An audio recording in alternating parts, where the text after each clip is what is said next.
Games, Brrraaains A Head-Banging Life here. Another episode of the Nasties, and we are looking at a bad one. A really bad one. That says a lot, doesn't it? It is, considering, that a lot of them are bad. This is up there as one of the worst for me. It is zombie creeping flesh, or Hell of the Living Dead, or Virus, or its Italian name, which I can't read, so I'm going to try. Il Inferno dei Morti Viventi. Very good. There you go. Zombie creeping flesh. It is, of course, a zombie horror. Terrible, in my opinion, and I think both our opinions, because it is mind-numbingly Hard boring. to stay awake. Yeah. Boring. Yeah. Like, it desperately wants to be Dawn of the Dead. But it lacks so fucking much the finesse for starters, let alone any of the interesting things that fucking happen at all. It basically is, here's our starting location, here's our end location, which is the same fucking place. And then we've got this unit, this group of special force team. The comedy. Comedy gang. Yeah. 2 reporters. Them making their way to it. Stopping zombies. Stopping zombies. Stopping zombies. It's horrendously dubbed. It looks like shit. The makeup of the zombies is horrendous. The acting of the zombies is... The amount of times we caught zombie extras laughing or smiling. Or just like they've been told to... But it's like the thriller zombies. Yeah, exactly that. Yeah. Exactly that. Weird movements like this. Just so shit. But with none of thing is, even the thriller zombies, their makeup look good. And they do some good dancing. These guys just half-arse it and just do weird like. And the amount of times a character will be amongst them and all they're doing is like that. Yeah. It's just terrible. Directed by Bruno Mattei and Claudio Fragacio. It stars Margie Newton, Franco Garofalo, Celan Kari and Jose Grass. Released and cut as of 2002, and it was at the time one of the unprosecuted films. Yeah. At the time, it was unprosecuted, full stop. Shot in 5 weeks in Spain with a script that was not Mattei's first choice. So off to a fly already. You might notice what I did, which is the score was done by Goblin, the band Goblin. Okay. However, the score was taken from other films that the band had performed in. Oh, okay. So it's not even an original score. Chopped up and says a lot about the film, doesn't it? Really. Apparently, according to Mattei, he wanted to create a film similar to Dawn of the Dead but lighter in tone, which I really question. I haven't seen it about the lighter in tone kind of thing. Do you not think? Yeah, if you're gonna do comedy, go all the way comedy, like before Shaun of the Dead kind of thing. Do comedy, go all the way with it. If you're trying to like a lighter tone. I don't think it was supposed to be lighter in comedy. I don't mean that. No, but I would think I preferred it if they did that. You're never going to get that. No, not from an Italian zombie flick. Oh, I know. But the lighter in tone, like zombie light? No. So, top secret research chemical place Of is course. what we open. And of course, yes, it's called Hope Center 1, apparently. And we see scientists standing around pushing buttons. Oh, yeah. Yep. And this, again, goes on for too long. Yeah. And it's just like, check this one. It's like, the fuck's going on? Yeah. And then we focus on 2 specifically that are wandering around some of the lower areas, I guess. They're looking for potentially leaks and stuff like that. Already, you kind of know what you went for. As you look at the radiation suits, the suits they're wearing, and it's like, well, that's not even sealed. The helmets are loose. It looks cheap as shit. They're not wearing gloves. Got gaps there. It's done. Yeah. And they found a rat. Yeah. A dead rat that should be in an uncontaminated part of the facility. Yeah. The rat comes back to life and attacks one of the men, getting inside his suit and apparently biting his throat or something like that. I had to say he didn't hold the rat properly, so of course it bit him. Yeah, he's holding by the tail, right? By the So tail, it swings up. Swings up and bites him. So I was like, that's tick 1. Hold the fucking rat properly. It still would have bit him, but yeah, it annoys me. Yeah, this man dies. Yep. He falls all over the place, which seems to activate gas somehow. Yeah, he manages to fall on everything rather than just fall into the right where there's no pipes. Yeah, it's a bit of a comedy sort of It's thing, like, you know? Oh no, look, all these pipes have gone off. But yeah. This gas seems to revive him and turn him into a zombie. Oh. He basically infects the entire plant from that point onwards. We just sort of see more zombies and it's like, oh, troubles are brewing. I remember saying that because I said it 2 seconds before the zombie popped up behind the other guy. Yeah. I was like, oh, I wonder what the makeup. Oh, there we go. Makeup is very bluish kind of face. Some have a little bit of like... No lenses, no... Yeah, like some have a bit of gore on it, that kind of thing. But it's obviously where it's like you've stuck something onto their face. It doesn't look good. Elsewhere, at a hostage situation at the American consulate, This is... That's an extra drug, that scene as well we don't need. It's so random, and it really is just to introduce our four-man team commandos. Yeah. Lieutenant Mike, London, Jose Grass, Osborne, Joseph Luis Fonnell, Zantoro, Franco Garofalo, and Vincent Selen Carre. Not going to remember these names, so I'm not even going to try to reference them as they're known. No, I think Santoro's the only one I remember because he was the one that's a bit more character, if you can say that. I think they're all very interchangeable, barring, say, maybe the one that tries to be is supposed to be a bit more wacky and out there. One, yeah. So basically, inside the American consulate, a couple of eco-terrorists have taken people hostage. And we later find out that their demands. So at the time, we know nothing about these people beyond holding these people hostage. Yeah. But later, we find out the demands were to have the Hope Centres, which there's more than one of, closed down. Yeah. That's detail that would have made more sense here. Yeah. Because then we'd at least be like, oh, okay, right, cool, that's what they're about. At this point, I don't get it. No. They're just terrorists, right? But of course, the government and the military deny these places even exist. Again, detail that's added later. Yeah. We're just mentioning it now. So the commandos two go in through the front from the bottom, two go in from the top. They get in there, they kill the terrorists and rescue the hostages. Whoop, whoop. Yeah. That's basically it. The team then tried to contact Hope Center 1, which is where they're supposed to rendezvous at the end of their mission. So they think there's a possibility it might have been infiltrated, and their plan is to then go to the facility where they end the mission. On the way, we cut to another group. That's 5 people, 4 adults and 1 child. Yeah. Only 2 of these are important. Yeah. We've got the journalists Leah, Margaret Evelyn Newton, and our cameraman Max Gabriel Renom. Yeah. They're with 2 people that apparently they're friends with, who are also with their child. Although at first you wouldn't believe it was the man's child, it's the woman. And they stop at like a kind of a village. A lot of this basically takes place in Papua New Guinea. So you stop at a village and they're looking for water. Turns out the boy's been hurt by, they describe as a crazed local. Yeah. Yeah, and we do get a lot in this film, a lot of shots cutting back and forward. It's supposed to be like news coverage of locals rising up and going out and causing trouble. It's supposed to imply a more world-destroying event that's occurring, a zombie outbreak. Because they didn't have the budget all the time, it's very much focused on shots of the same sort of thing, which is stock footage of tribal people and stuff like that, as well as stock footage of animals. Get used to nature. It's weird, yeah, and the quality of it as well is a lot worse than the actual film. Yeah. So it's really jarring. Like, okay, that's clearly that, and you try to extend your budget way beyond what you had. Later on, when our group ends up in a tribal village for a period, you will get so much of this lower quality stock B-roll footage that was filmed just jammed in. Fucking hate it. Absolutely hate it. But anyway, this group, so they're looking around for some water, they're sneaking around. The main focus, like I said, is Leah and Max. Those are the 2. They're a little bit too playful for the fact that one of their group is hurt. Yeah. The other woman, goes inside a church and finds a priest sort of bent over a pulpit. Yeah. It's what they do this several times where someone's kind of like, "Are you okay? Are you okay?" And we're just like, "It's a zombie. It's a zombie. It's a zombie." Guy turns around, half his face is covered with jam. Yeah. That's what it looked like, jam, and he's a zombie. He attacks her. She flies out, and like she's hurt. She's covered in blood, running towards the car. At that same time, in the car, the young boy had died and reanimated, and then attacked his father in the car. Where the other two had found like a pool of water, and then zombies come out of that water, basically. So everyone's under attack, which is when our commandos arrive as well. Yeah.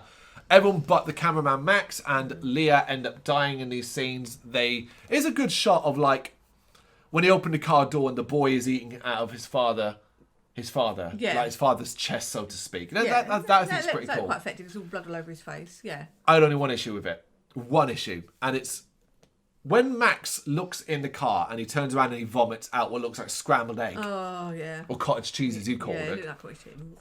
You can clearly see the father is sitting like that in his car, like that, back, like leaning back, like he's asleep. Yeah. When the commando goes up to open the door, he's now leaning forward, face down on the wheel. Yeah. It's like Yeah, it's just little things like that, isn't it? it seems such a silly complaint considering the amount of other issues that exist in this movie. You say the dubbing and all of this is horrendous, and they've got those stock screams as well. Oh, oh, Yeah. and the women just stand there and scream. Like one of them, you know, gets attacked. Well, she's getting attacked by the priest. Leah gets attacked by the priest afterwards in the church, and he's so slow. These are like super slow zombies, and he's just that, and she just stands there. Oh, she could walk around him.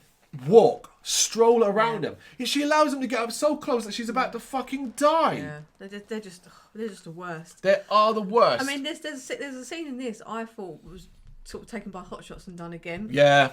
There's a bit where they're kind of sneaking through like a garden with swings and slides, and then into like a complete full blown like abandoned house. Yeah. And it just reminded me a bit of Hot Shots, where they kind of go from like Warton Place through like the garden and sneak in and stuff like that. It's just, oh, it's supposed to be comedy. Yeah, it's just, yeah. So the crazy one of the commandos, so I'm not using the names because I can't remember each and every one of them. He works out, excuse me, he works out that you can kill these zombies via headshots. That is it. No one ever really listens to him. No, they just waste all their bullets in like spraying bullets across. And even later on, he's doing the same thing. And it's like, dude, the fuck, man? They end up killing the kid. They shoot the kid in the head as well. Yep. And then they end up teaming up together. Look, we'll take you to the commandos, who for the most part aren't bad people. No. They're not bad people. They have a mission, but they're not going to leave these journalists behind. And it's like, okay, look, we'll drop you up the nearest habitated village, that kind of thing. And this is where the movie just grinds to a fucking halt. It wasn't exactly spectacular up to this stage, but we grind to a halt as we go from one sequence to another.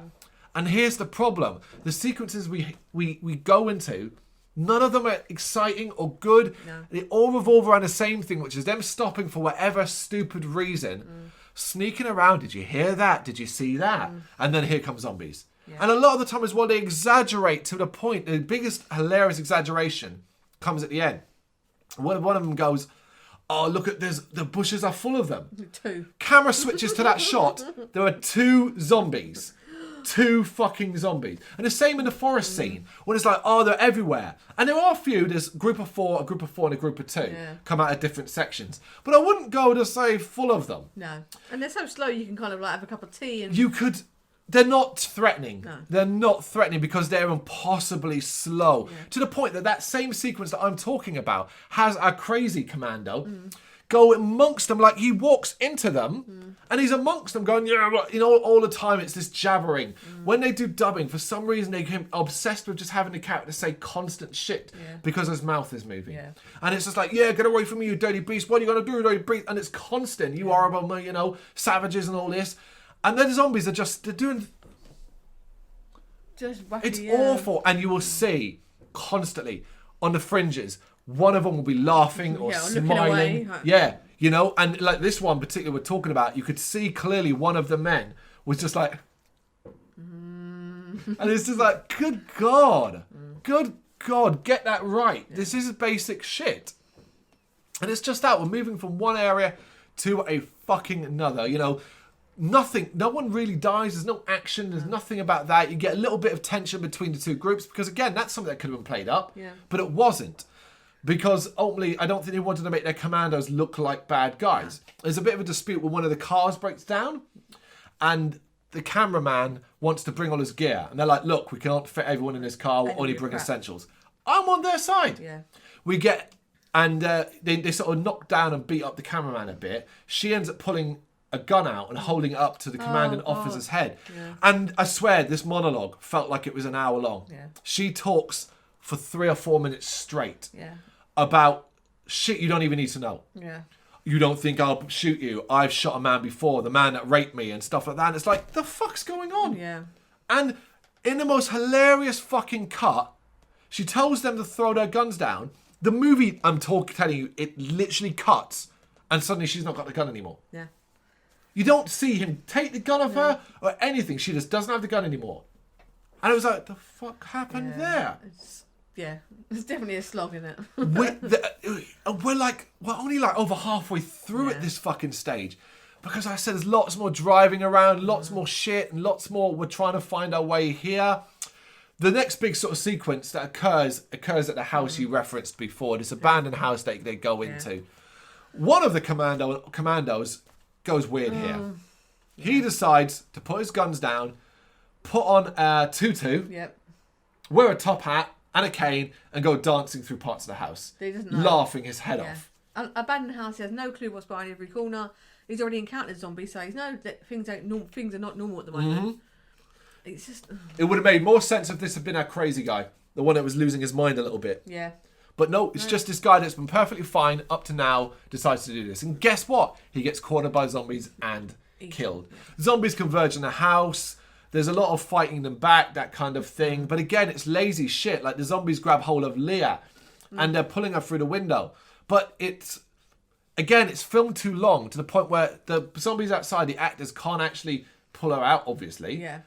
But then make it shorter then, so that we don't see the obvious, well, why haven't they already killed her? Yeah. Like, they could easily bite her head, but they're not. They're just like, "Rrr."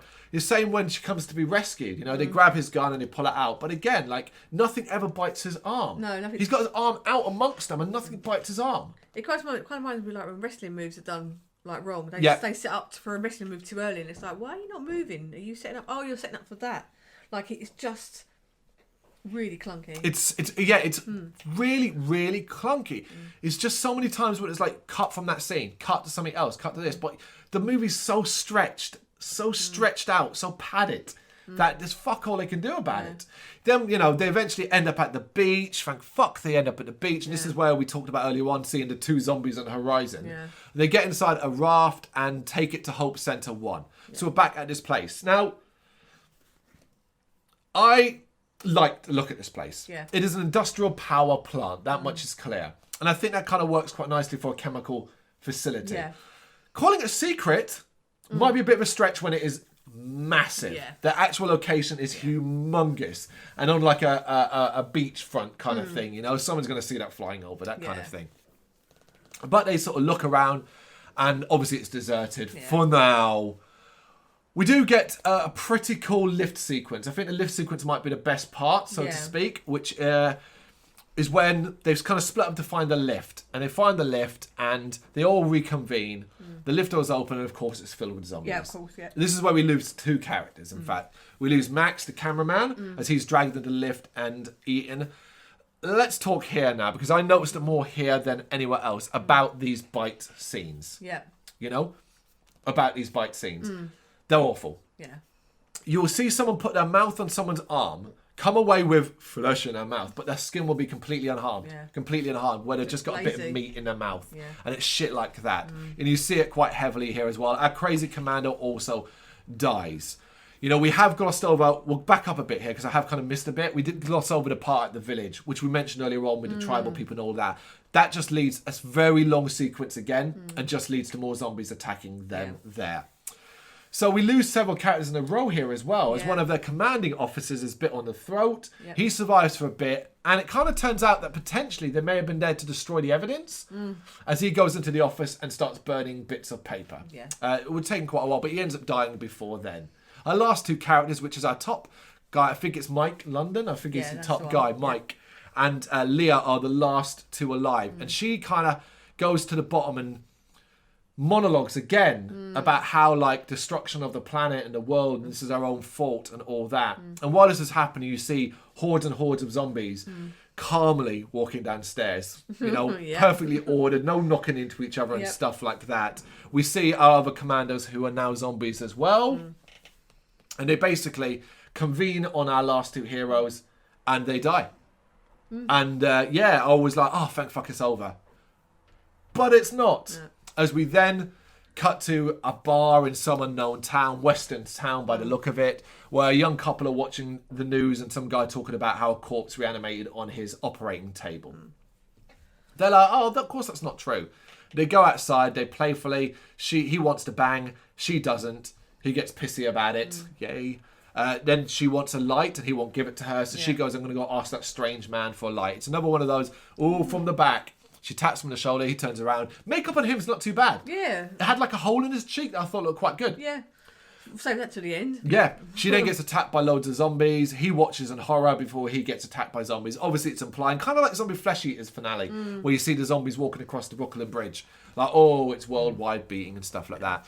As an ending, I thought it was good. That little part was good. Yeah, because it kind of sets up a terror, and it's like, okay, it's not just in these remote areas. It's come full circle, and it's here. It's going to spread a lot quicker. So. We had to get through so fucking much, so much to get to that point. It's not worth it in any way, shape, or form. It's one of the worst zombie films I've ever seen, alongside one of the worst Nasties, and it's simply for that ultimate reason. It's so fucking boring. Did you not get filled with dread? I know we glossed over, but let's kind of talk about it now. When we did do the tribal bit, and we've got all this stock footage of dancers and tribes people just going about their lives, and then we cut to our idiot people sort of standing what is with actors and the dancing stuff and the singing and all this, and then the flirtation bit that occurs, and it's just like, and they're focusing on some pretty graphic and gross scenes, like eating maggots and things like that, and how they treat their dead and stuff like that. Didn't you just think, that to me was the worst part of the movie? I just wanted that to end because it was like, let's not do cannibal related shit. That was my thought. My heart was like, please don't go there. And like the woman's, like her idea of getting there was just literally to paint herself up, almost blackface. Oh yeah, almost blackface. Like it's kind of like a pattern of it, so you can't say it's completely. Yeah. Knocks out, painted all over, and just walks into the village. It's like. That was my first thought. Yeah, so the lead-in is very odd. It's the only real nudity you get, which is her going topless here and putting on a grass skirt. But like, she's just like, I know these people. I spent a year and stuff with other tribes and things like that. I'll be able to sort of work my way into them, that kind of thing. And where she found all this body paint, how she made a grass skirt, because basically a bikini, grass bikini, it's fine. But it's just an opportunity for her to get her boobs out. Yeah. She walks in the village and stuff like that, and it apparently works. Yeah. It's long. It's long. It feels so much fucking longer. You know, and I'm going to bring up about the stock footage thing because we can't underplay how much of it is used. The UN scene. Yeah, and this would suggest the film was set. The UN thing. You know, cut into the UN, which is like a university hall of 3 people who've got like flags on their thing discussing the problems. It's like, okay, right. So the stock footage was used to suggest the film was set in New Guinea. Fragasso stated that when the crew arrived in Barcelona to shoot the film, they found they had no money and had to improvise and rewrite the previous script. The production had this footage from the beginning of shooting the film, and they rebuilt some of the locations from the stock footage in Spain where the film was actually shot. Okay. Fragasso commented on the use of stock footage in the film as producers wanted to reuse footage they had, which led to Matei adding footage of a documentary, New Guinea, Island of Cannibals, into the film. Parts of the film were improvised on set, such as when a character enters a room imitating Gene Kelly in his film Singing in the Rain. So that was improvised, the dancing with the cane bit. Wow. I mean, one of the things we've been most critical of. Yeah. And of course, the score is credited to the band Goblin, but is mostly taken from other films scored by Goblin, including Dawn of the Dead and another one. Contamination. Was that the Eggs one? That was the Eggs one, yeah. Mateo was a fan of the music and secured rights to it for the film through Carlo Bizzo. This film clearly had a massive amount of problems as well when it came to even being made. It shows. And yet, it really does show. It is a mess of a movie. And we can't, I know we keep saying it, so fucking boring. Even wanting to talk about it was really a problem for me. But that space, and the plot is as simple as that. It is so thinly held together. Beginning and ending at Hope Centre 1. And then just in between, we've got this string. We don't have character development. We never learn anything new about anyone. We get none of that at all. It's just, here's our characters. They're going to have some problems along the way. Yeah. You know? And that's it. And then throw in some random tribe-related stuff that felt so out of fucking place. Yeah. Up until when the zombies attack. Yeah. And that's it. One of the worst. Yeah. Without a shadow of a doubt. Definitely. But let us know your thoughts in the comments. Thank you very much for watching. You can check us out on gbhbl.com as well as on Facebook, Instagram, Twitter and Tumblr. Go to Patreon to help us out over there. That's patreon.com/gbhbl, as well as Big Cartel, where you can find some of our merchandise. We have a podcast running on SoundCloud and Apple Podcasts. And of course, if you like this video, do us a favour, hit the subscribe button and help the channel grow. Games, horror and heavy metal. What else is life for?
Thank you very much for watching. You can check us out on gbhbl.com as well as on Facebook, Instagram, Twitter and Tumblr.